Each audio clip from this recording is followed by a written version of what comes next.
आइए तो बेसर जवान लोग लीजिए खतरनाक। गिरी जी का हमारा अफसोस ये कि औकात नहीं देखते हैं और लंबे लंबे बात कर देते हैं। औकात के मुताबिक बात हो गई। 4 ना पैसा होगा तो 4 की मिठाई मांगी, इधर 1 रुपए की मिठाई मांगो, खा के हाथ हो भोटा वाला बेइज्जत कर दी।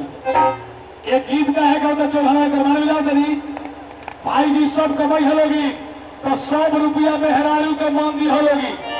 पूछा का है एक वर्ड समझा दे 100 रुपया में हेरारू का मान दिया का है कि मान लगी चौहान के गई लो तारा के इज्जत भाव कैले अब तारा ये चौहान में चल गए सब पैसा मेहरारू के लगे कहते कि तरी 200 रुपया देबू चौहान भाई आई बड़े उनका के स्वागत करे के बा तरी एगो निर्दोष दारू को पियावे के बा मौगी में की भागत लगी ऐसा ना का करबो तो मेरा चौहान कहे कि का हो तरी बाजार में चल जाई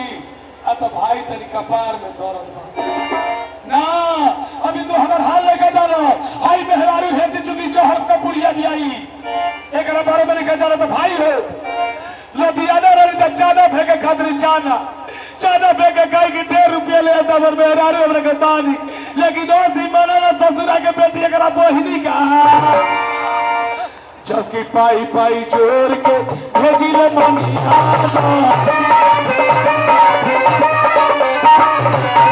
जब ले पैसा ना दिलगे तो सैया जी कहते बोलमुआ जी कहत लिया आ जब से पैसा ले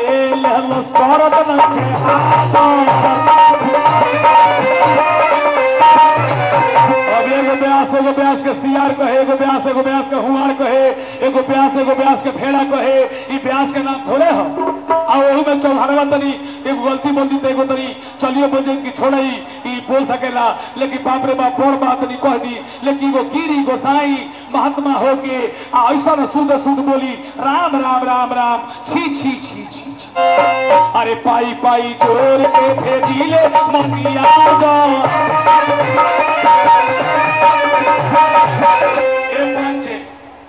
जब से पैसा ले नहीं थे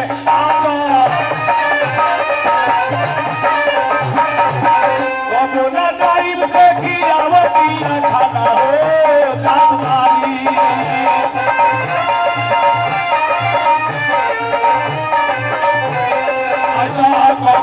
टाइम से खियावती खाना देखे और गिरी जी का मंच और चौहाना का मंच मंच में आएगा बनाऊंगा कि रउआ अपने मंच में लीला करी हम अपना मंच लीला करो बहुत किसी में हेमे से आधा लगा ली ई व्यास के धर्म ना कि एगो व्यास के जाके आ व्यास के कुछ कह दी छोड़ी कहले तो बड़ोपन में भगवान को ए छठी माई एही ना सूद मकसूद एक बोरा गिरी बाबा के मुंह में ठूस दो कि कहीं जाए तो यही गई कि कहीं लेकिन कबो ना तारीफ से खियावती खाना हो जानवारी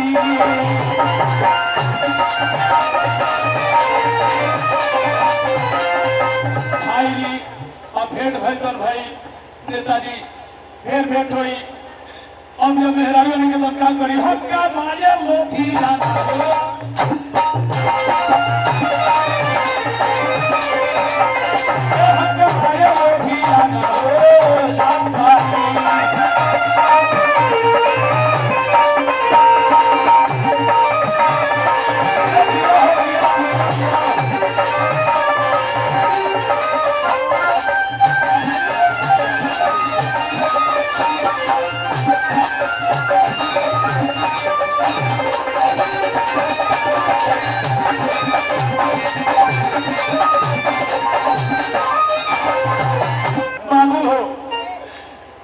कबहू न प्यार से ही बोलती बोली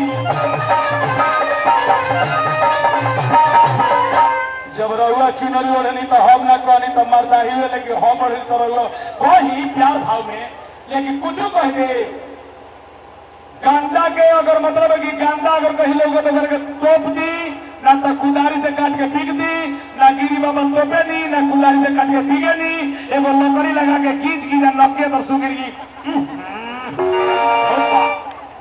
कबहू ना प्यार से ही बोले फुहरी बोली लेकिन भाई हो कबहू ना फुहरी बोले प्यार की बोली पंच मालिक को एगो बात सुनी गिरी जी चौकी का भाड़ा उतारते नहीं कहते कि चौकी के भाड़ा तू देना ना वो काम में ना होला ये तो धीरे धीरे हिली की कबहू ना बोले प्यार के बोल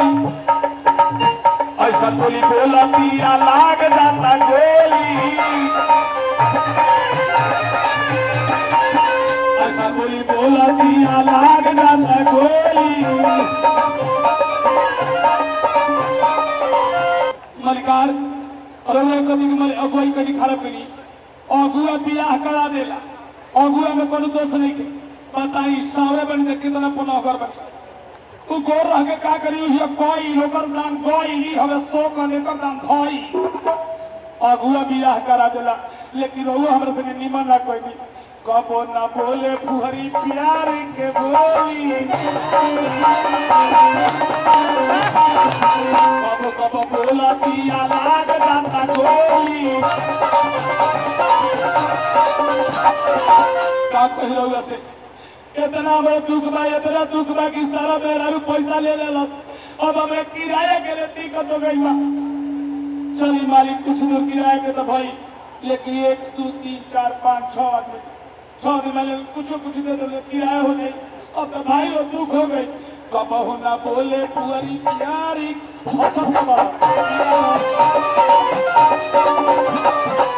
ऐसा बोली बोला पिया कहेगा ना बड़ा फंक्शन निकाली होगी ऐसा बोली बोला पिया लाग जाता गोली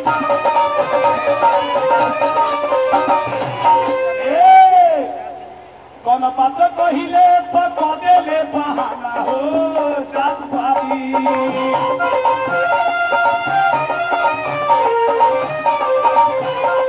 देखी केहू मलिकार के तरफ से 100 रुपया एहू मलिकार के तरफ से 100 रुपया भैया के तरफ से 50 रुपया एहू मलिकार के तरफ से 100 रुपया हाँ आ जाओ आ जाओ ये हम ले ना भी जाए राव के किराए से जो बजे तक कबहू ना सुनी ना हमारा कोनो पतिया कहिले तो कदे ले बहाना हो जात भाभी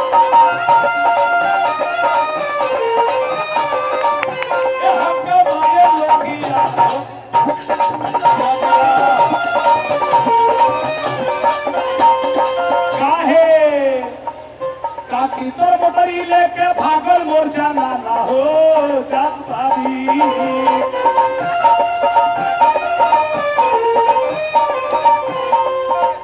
काकी तोर मोटरी लेके माइहर भाग जाना ना हो जात भाभी अब किराया हो गई राखो पैसा राखो और मनियादर हमार गिनी हो तहरा करते लोभी आना हो सहारा करते लोभी आना हो जात भाभी भैया सबका कभी छठ माई से यही हो रहा करो ये छठ माई गोरदा चाहे सावदा लेकिन हमें कभी हरा करो कि हे बलिकार हाथ जोड़ी बीनती करे ले तो पेशा पानी सावर होके एक आंख के कान होके एक गोर का लंगर होके लेकिन हसन को पकड़ औरत मात दी है ईसारा हाथ जोड़ी बिनती या करेला तो पेशा ऐसा को पकड़ औरत मात दी है ईसारा का कोई मालिक अपना पाप हमारा के डाक से चमवावती अचाना हो जात भाभी हमारा के नाक पे चमोले दिया जाना हो जात भाभी एकरा करते लोधी आना हो जात भाभी हम कमाए लोधी आना हो जात भाभी